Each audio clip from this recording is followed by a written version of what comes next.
Fighting poverty. Fighting poverty is a crucial noble task because poor people are always the first victims of any disaster like pandemics, natural disaster, global warming. They don't have resources to shield themselves from the negative consequences of any events.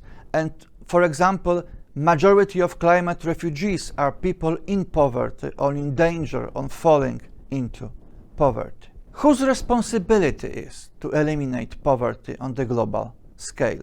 It's task both noble, because it enables people to fully use their rights and freedoms and restores dignity, but it's also pragmatically desirable.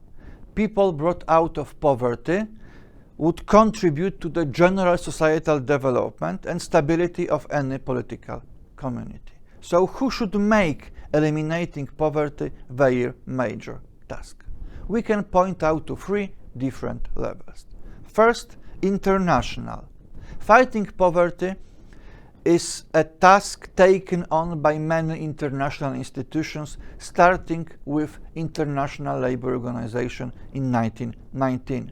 But especially emphasis on eliminating poverty was put after the Second World War in the United Nations system. Fighting poverty is a reason for existence for such institutions like United Nations Development Programme, Food and Agriculture Organization, and International Development Association belonging to the World Bank Group.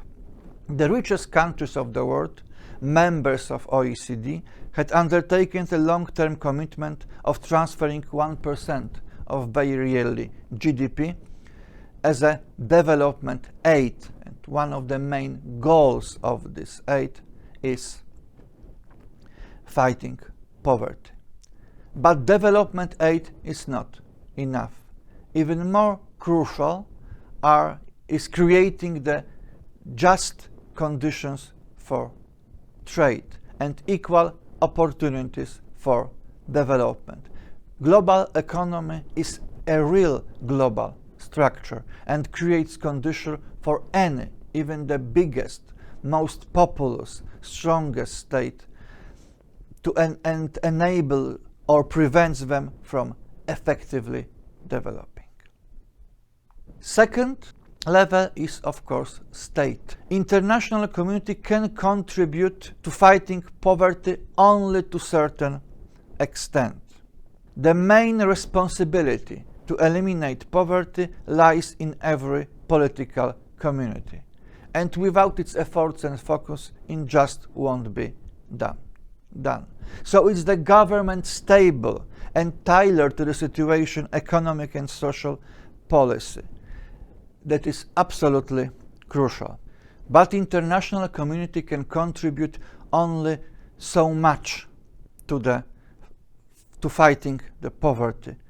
The main responsibility lies with the state, and it's the responsibility of the government of any political community. So it's the government stable and tailored to the situation, economic and social policy that is crucial. In the poorest part of the world, the effectiveness of the state institutions, legitimacy and rule of law are of even greater importance. It's not a coincidence that poverty is growing in the failed and failing states. Corruption of political systems and social elites also play a role. It's truth cherished by every dictatorship that it's much easier to govern and control people who have very little resources at their disposal, and they are dependent on the whim and mercy of the ruler. So one needs not only to establish a stable long-term economic policy, but also build the institutions, build their authority, their capacity to deal with the major problems, and their legitimacy. Poverty, especially growing poverty, contributes heavily to political instability.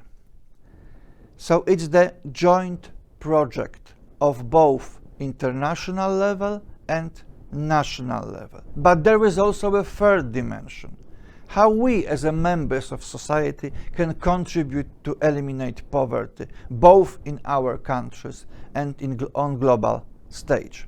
First task, grow a conscience. Take interest in the world. Ask questions. Treat all the other human beings as your equals. They deserve the attention, even if great companies and governments and politicians want you to look the other way. Fortunately, now we live in the world of continuous communication and access to information. So, take interest and grow a conscience. Then, take small steps. Check if the coffee you buy is produced in a just way with the just division of income and is not exploiting the farmers. Volunteer in the local center for the seniors. Participate in internet fundraising. These small steps, taken multiple times, can make a difference. Third crucial point, establish relations. We live in the world full of communication, so establish relations through your local NGOs or any local structures with the local structures and societies in the developing world. Such partnerships are crucial to better understand the needs and effectively address the reasons for the poverty. And put a pressure on your government to contribute in reality, not only on paper, to the sustainable development goals, including elimination of poverty.